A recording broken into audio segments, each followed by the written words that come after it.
आज का टॉपिक हमारा है डिस्कवरी ऑफ न्यूट्रॉन।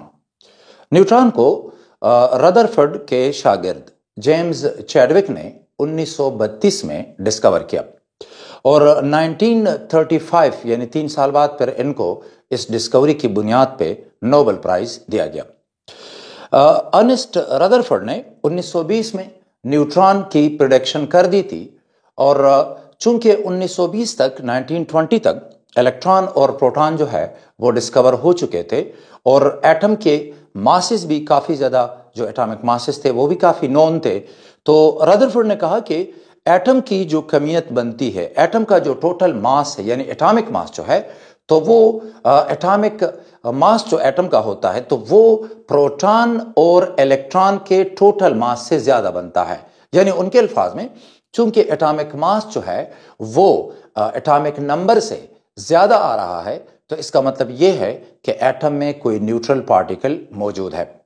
तो फिर जेम्स चैडविक जो रदरफोर्ड के शागिर्द थे तो उन्होंने न्यूट्रॉन को डिस्कवर किया, यानी 1920 में प्रेडिक्शन की गई और जेम्स चैडविक ने 1932 में इसको डिस्कवर किया।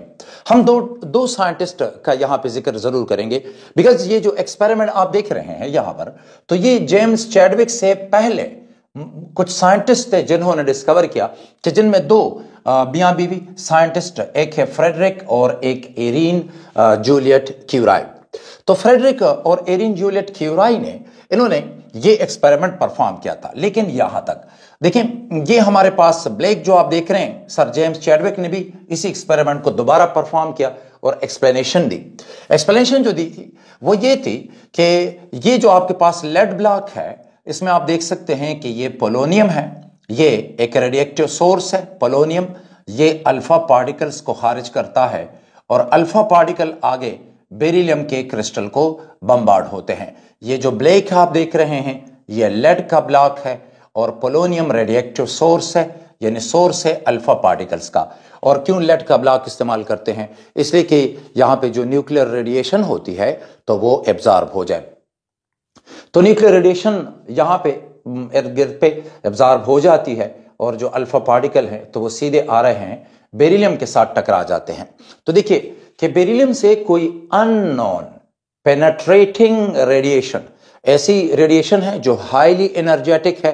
पेनेट्रेटिंग इसलिए कि अगर इस रेडिएशन के सामने कोई ऑब्जेक्ट रखा जाए तो उसमें ये पेनेट्रेट, उसमें अंदर घुस जाती हैं, तो पेनेट्रेटिंग रेडिएशन है। फ्रेडरिक और एरिन जूलियट क्यूराई ने इन्होंने ये एक्सप्लेनेशन दी थी कि ये जो रेडिएशन है ये गैमा रेज हैं। लेकिन सर जेम्स चैडविक जो थे वो इससे मुत्तफिक नहीं थे। उनका ये ख्याल था कि अल्फा पार्टिकल जो है तो इनकी एनर्जी इतनी ज्यादा नहीं है कि ये बेरिलियम के साथ टकरा जाएं और गैमा रेज पैदा कर लें। तो उन्होंने कहा कि ये जो है ये कोई और चीज है। फिर इनके सामने इन्होंने पैराफिन शीट रखी जेम्स चैडविक ने और उन्होंने देखा कि पैराफिन शीट से प्रोटॉन निकलते हैं। आगे आप ये देख रहे हैं ये प्रोटॉन डिटेक्टर है, याद रखें ये पॉजिटिव आयन डिटेक्टर है। अगर आप पैराफिन शीट को हटा देंगे, पैराफिन शीट को अगर आप हटा देते हैं तो फिर ये जो रेडिएशन है या पार्टिकल है या जो कुछ भी है ये डिटेक्टर इनको डिटेक्ट नहीं करता। ठीक है जी। अच्छा, अब अगर आप ये वाली असेंबली हटा देंगे तो पैराफिन शीट से कुछ भी नहीं निकलता, पॉजिटिव आयन डिटेक्टर 0 रीडिंग देता है। तो इसका मतलब यह है, जेम्स चैडविक ने बताया कि इसका मतलब यह है कि ये पार्टिकल्स हैं, ठीक है जी, पार्टिकल्स हैं और ये इतने हैवी हैं जितना कि प्रोटॉन है। बिकॉज ऐसा पार्टिकल जो न्यूट्रल हो और इतना हैवी हो जितना प्रोटॉन है, तो ये पार्टिकल उस प्रोटॉन के साथ कोलिजन करेगा और उसको निकाल लेगा यहां से। तो ये जो प्रोटॉन है पॉजिटिव आयन डिटेक्टर इनको डिटेक्ट कर लेता है और ये न्यूट्रल है, इसलिए कि अगर पैराफिन शीट को हटा दिया जाए तो जो चार्ज डिटेक्टर है वो न्यूट्रल पार्टिकल को डिटेक्ट नहीं करता। जो रिएक्शन हमारे पास आ रहा है वो यह है, जो न्यूक्लियर रिएक्शन है, देखिएगा ये अल्फा पार्टिकल हैं जो कि हीलियम न्यूक्लियाई के बराबर होते हैं, 2 प्रोटॉन और फिर ये मास नंबर है। तो ये अल्फा पार्टिकल हैं और ये बम्बार्ड कर दिए गए बेरिलियम पे। बेरिलियम का प्रोटॉन नंबर 4 है और मास नंबर है 9। तो देख लीजिए कि 2 और 4 ये 6 बनता है और 6 एटॉमिक नंबर है कार्बन का, गोया बेरिलियम जो है वो upon collision with alpha particle carbon में कन्वर्ट हुआ, 4 और 9 13 बनता है, और ये जो आइसोटोप है 13 ये स्टेबल नहीं है तो 12 रह जाएगा। यहां पर क्या रहता है, देखिए 2 और 4 ये 6 बनता है, तो ये प्रोटॉन नंबर होगा, ये जो भी पार्टिकल है प्रोटॉन नंबर इसका 0 है, और फिर 4 और 9 13, तो 12 लिखा है तो 1 हम लिखेंगे। तो ये जो पार्टिकल है इसका मास नंबर 1 है, प्रोटॉन नंबर 0 है, यही पार्टिकल न्यूट्रॉन कहलाता है, जो कि जेम्स चैडविक ने डिस्कवर किया। साथ साथ यहां कुछ एनर्जी जो है वो भी खारिज होती है, यानी इस दौरान बेरिलियम जो है वो कार्बन में कन्वर्ट होगा, और इस दौरान न्यूट्रॉन जो है वो एमिट होते हैं, यहां से इजेक्ट होते हैं, निकलते हैं, और ये न्यूट्रॉन यहां पे टकरा के फिर यहां से प्रोटॉन को वो निकालते हैं।